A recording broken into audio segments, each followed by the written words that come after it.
Audio 2 युग की मांग प्रतिभा परिष्कार भाग 1। लेखक पंडित श्री राम शर्मा आचार्य। विशिष्टता का नए सिरे से उभार। दूध में मक्खन घुला हुआ होता है, पर उसे अलग निकालने के लिए उबालने मतने जैसे कई कार्य संपन्न करने पड़ते हैं।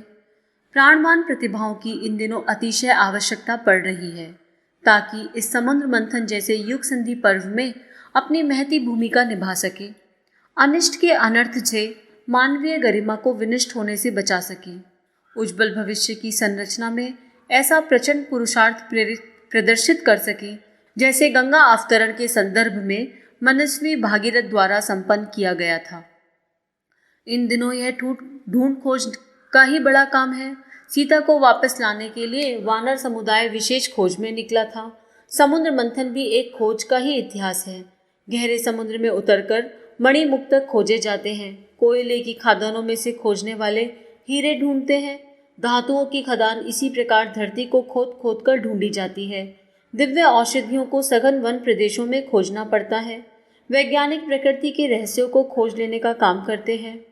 हाड़ मास की काया में से देवत्व का उदय साधना द्वारा गहरी खोज करते हुए ही संभव किया जाता है। महाप्राणों की इन दिनों इसी कारण भारी खोज हो रही है। उसके बिना युग संधि का महाप्रयोजन पूरा भी तो नहीं होगा। आज तो व्यक्ति की सामायिक एवं क्षेत्रीय समस्याओं का निराकरण भी वातावरण बदले बिना संभव नहीं हो सकता। संसार में निकटता बढ़ जाने से गुत्थियां भी व्यक्तिगत न रहकर सामूहिक हो गई हैं। उनका निराकरण व्यक्ति को कुछ ले देकर नहीं हो सकता। चेचक की फुंसियों पर पट्टी कहाँ बांधते हैं? स्थायी उपचार तो रक्त शोधन की प्रक्रिया से ही बन पड़ता है। प्रस्तुत चिंतन और प्रचलन में इतनी अधिक विकृतियों का समावेश हो गया है कि उन्हें औचित्य एवं विवेक से सर्वथा प्रतिकूल माना जा सकता है। अस्वस्थता, उद्विग्नता, आक्रामकता, निष्ठुरता, स्वार्थांधता, संकीर्णता, उद्दंडता का बड़ों और छोटों में अपने अपने ढंग का बाहुमूल्य है।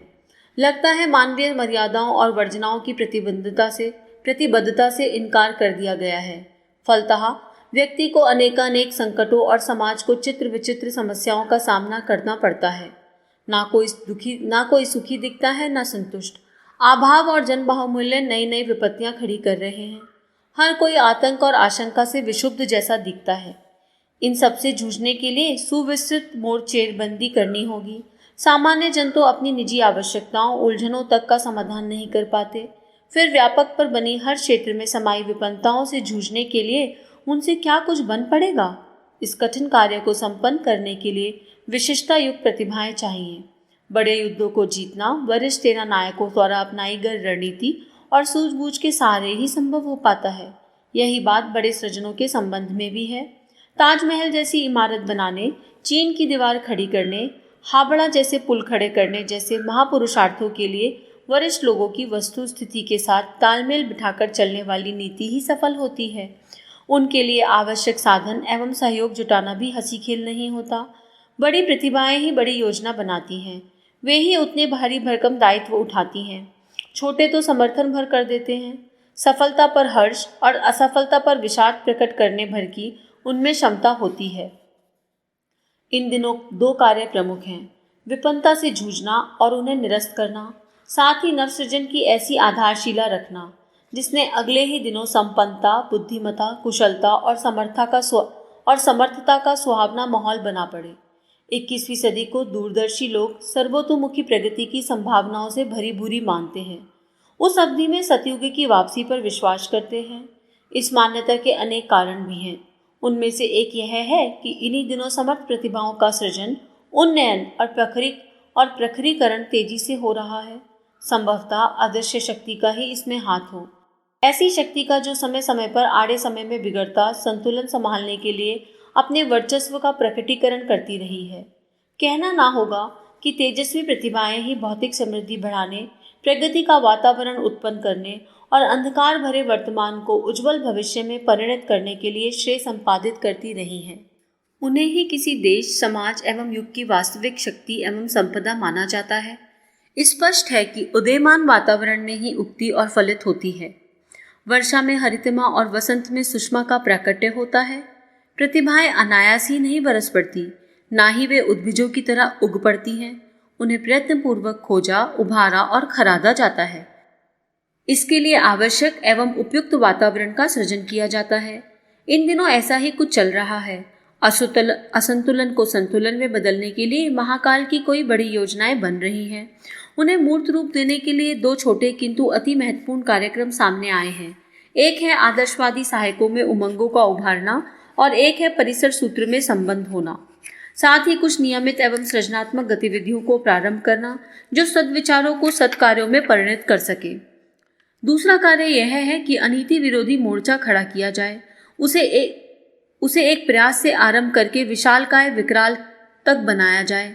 एक चिंगारी दावानल बनती है, छोटे बीज से वृक्ष बनता है। ध्वंस एवं सृजन दोनों का यही उपक्रम है। एक कदम शालीनता के सृजन का एवं दूसरा अनीति के दमन का। सत्प्रवृत्ति संवर्धन और दुष्प्रवृत्ति उन्मूलन के दो मोर्चे पर दो धारी तलवार से दो स्तर की रीति नीति अपनाना, यह है अग्रगमन, जिस पर कदम कदम बढ़ते हुए नवयुग का अवतरण संभव हो सकता है। उज्जवल भविष्य की सर्वतोमुखी प्रगति एवं चिरस्थायी शांति के लक्ष्य तक पहुंचा जा सकता है। इस स्थिति में पहुंचने पर सत्यमेव जयते का उद्घोष प्रचंड प्रयासों का मार्ग पूरा करते हुए अपनी यथार्थता का परिचय दे सकता है। इस महाजागरण से ही प्रतिभाओं की मूर्छना हटेगी। वे अंगड़ाई लेते हुए लंबी मूर्छना से पीछा छुड़ाती और दिनमान की ऊर्जा प्रेरणा से कार्य क्षेत्र में अपने पौरुष का परिचय देती हुई दृष्टिगोचर होंगी। इस भवितव्यता को हम इन्हीं आंखों से अपने ही सामने मूर्तिमान होते हुए देखेंगे। प्रयत्नपूर्वक खादानों से हीरे तो खोज लिए जाते हैं, पर उन्हें चमकदार, बहुमूल्य और हार में शोभायमान स्तर पाने के लिए खरादना अनिवार्य रूप से आवश्यक होता है। धातुएं अनेक बार अग्नि के संस्कार से ही संजीवनी रसायनों के रूप में परिणत होते हैं।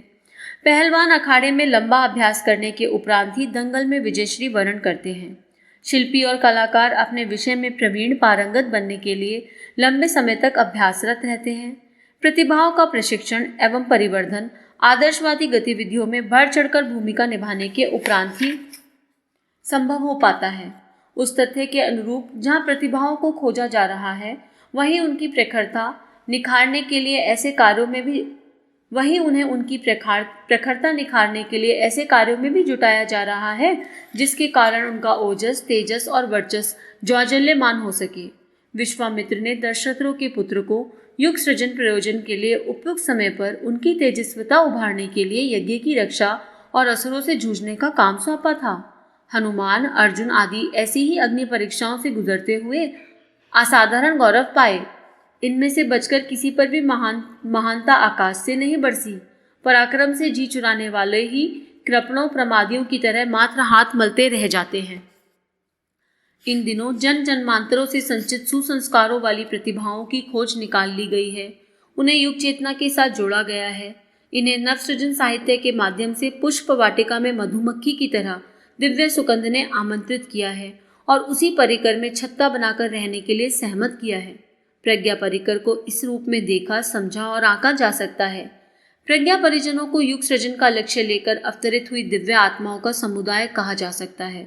वे अंतरात्मा को अमृत पिलाने वाले युग साहित्य का रसवादन करते रहे हैं। मिशन की पत्रिकाएं नियमित रूप से पढ़ते रहे हैं।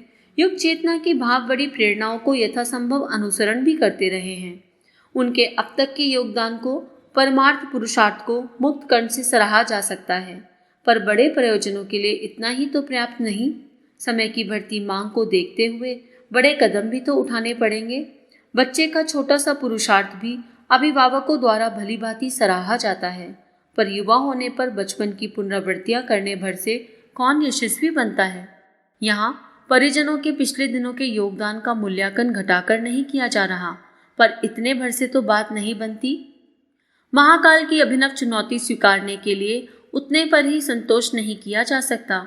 जो पिछले दिनों हो चुका है, यह लंबा संग्राम है। संभवतः प्रस्तुत परिजनों को जीवन भर चलते रहना है। 21वीं सदी आरंभ होने में अभी 10 वर्ष से भी अधिक समय शेष है। इस युग संधि वेला में तो हम सबको उस स्तर की तप साधना में संलग्न रहना है जिसे भागीरथ ने अपनाया और धरती पर स्वर्स्थ गंगा का अवतरण संभव कर दिखाया। महामानवों के जीवन में कहीं कोई विराम नहीं होता। वे निरंतर अनवरत गति से शरीर छूटने तक चलते ही जाते हैं। इतने पर भी लक्ष्य पूरा न होने पर जन्म जन्मांतरों तक उसी प्रयास में निरत रहने का संकल्प सजोए रहते हैं। इसी परंपरा का निर्वाह उन्हें भी करना है जिन्हें अपनी प्रतिभा निखारनी और निजी तथा सार्वजनिक क्षेत्र में ऐसी उपलब्धियां कमानी हो जिन्हें प्रेरणापद, अनुकरणीय, अभिनंदनीय एवं अविस्मरणीय कहा जा सके। अपने परिवार की प्रतिभाओं को उपेक्षित स्तर की नहीं रहना है। इनकी गणना उन लोगों में नहीं होनी चाहिए जिन्हें परावलंबी या निर्वाह के लिए जीवित भर रहने वाला कहा जाता है। कमल पुष्प सामान्य तालाब में उगने पर भी अपनी पहचान अलग बनाते और दूर से देखने वाले के मन पर अपनी प्रफुल्लता की प्रतिक्रिया उत्पन्न करते हैं। अपना स्वरूप एवं स्तर ऐसा ही होना चाहिए।